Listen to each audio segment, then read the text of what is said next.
Chaque semaine sur RCF, des conseils pour les chefs d'entreprise, des conseils pour le bien-être au travail, des conseils également pour faire du business. Et aujourd'hui, en studio avec nous, Fabrice Jean-Jean, dirigeant de la société Comeco Consulting. Bonjour Fabrice. Bonjour André. Alors Fabrice, aujourd'hui, on va parler de quelque chose de bien particulier, à savoir le rôle du dirigeant ou de la dirigeante. Oui, tout à fait André. Alors, on a beaucoup parlé, et on en parle beaucoup, un de mes sujets favoris est la TPE, parce qu'elle compose majoritairement notre paysage économique aujourd'hui. Et dans un monde qui est en pleine mutation, la question qui se pose, ça va être tant pour la TPE, mais aussi les autres entreprises, les PME, les PMI et les grands groupes. Alors, quand je parle des grands groupes, on va laisser un petit peu de côté, on ne parle pas spécialement des grands groupes connus, comme on va dire Bouygues, Orange ou TF1 par exemple, ou Renault, ce qu'on veut. Non, on parle des entreprises où on est 250, 2500 personnes, pas connues du grand public, mais qui pourtant, si on s'en rend compte, nous encadrent dans notre quotidien. À travers la chronique d'aujourd'hui, ce que je voudrais, c'est faire faire appel à un entretien, 2 entretiens que j'ai eus avec deux chefs d'entreprise de grands groupes et qui les deux se posaient la question qu'est-ce qu'on doit faire aujourd'hui, comment je dois monter mon entreprise, qu'est-ce que je dois apporter. Une entreprise, on le sait, elle répond il y a une offre, il y a une demande, elle a une offre, il y a une demande en face, on va essayer de faire pour que ça colle, ça va bien le faire, donc le fameux jeu de l'offre et la demande. Est-ce qu'aujourd'hui, dans un monde en pleine mutation économique, on doit se contenter de répondre à la demande en proposant mes offres et adapter mes offres sur des demandes qui évoluent en permanence, ce qui est bien, d'accord, puisque c'est un peu le but du jeu, de toute façon, dans la finalité.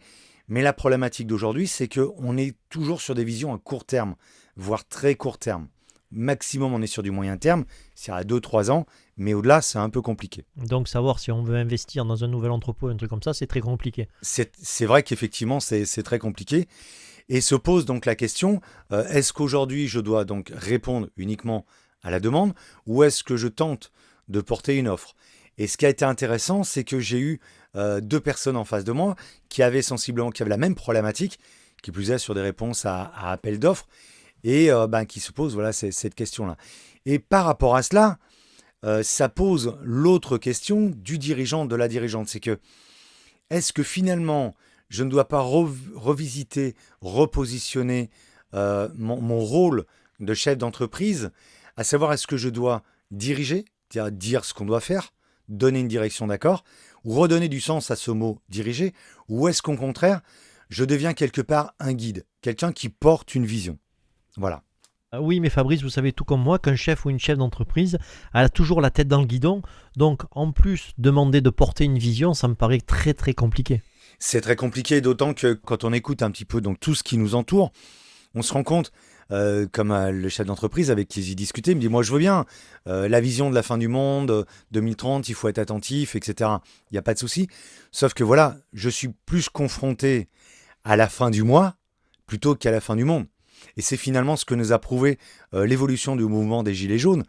C'est-à-dire qu'on est parti sur une vision écologique de fin du monde pour terminer très très rapidement sur une vision de fin du mois. Et c'est vrai que c'est compliqué. Mais à mon sens, et la crise de 2008-2009 l'a prouvé, comme je l'ai expliqué dans la première chronique que j'ai faite, c'est que les entreprises qui s'en sont sorties pendant cette crise-là étaient celles qui justement portaient une vision. Donc, si on a su tenir la baraque, tenir droite, le guide, le gouvernail, c'est qu'il y avait bien une raison. Alors c'est vrai que porter une vision, c'est pas avoir une idée. Il faut qu'elle soit structurée, il faut qu'elle s'appuie sur des faits. Il y a tout un travail de fond qui est fait par rapport à ça. Mais à mon sens, aujourd'hui, le meilleur choix, le meilleur conseil que je peux donner à ces chefs d'entreprise qui se posent des questions, c'est qu'on ne peut plus se contenter de l'offre et la demande. Aujourd'hui, on a des enjeux qui sont énormes d'ici 11 ans, qui est l'intelligence artificielle qui va considérablement modifier le paysage du travail. Et on a l'épuisement des ressources naturelles, des matières premières qui arrivera en 2030.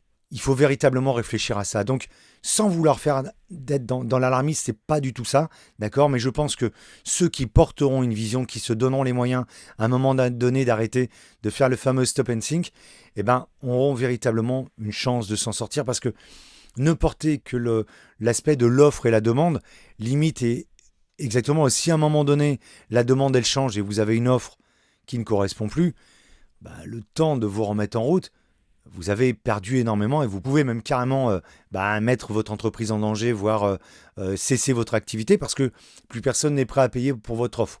Donc ça a beau être la meilleure offre du monde, ça va un peu s'arrêter là. Porter une vision, c'est le meilleur conseil que je puisse donner aujourd'hui à ces chefs, ces hommes et ces femmes qui portent sur leurs épaules d'énormes responsabilités, qui emmènent avec eux énormément de personnes. Et forcément, la meilleure des visions que je vais vous proposer aujourd'hui, c'est la vision de la RSE. Un grand merci Fabrice pour toutes ces précisions. Je rappelle que si on veut un peu plus de renseignements, on peut consulter votre site internet www.comeco-paca.com. Merci Fabrice et à la semaine prochaine pour une autre chronique. Au revoir. Merci André, au revoir la semaine prochaine.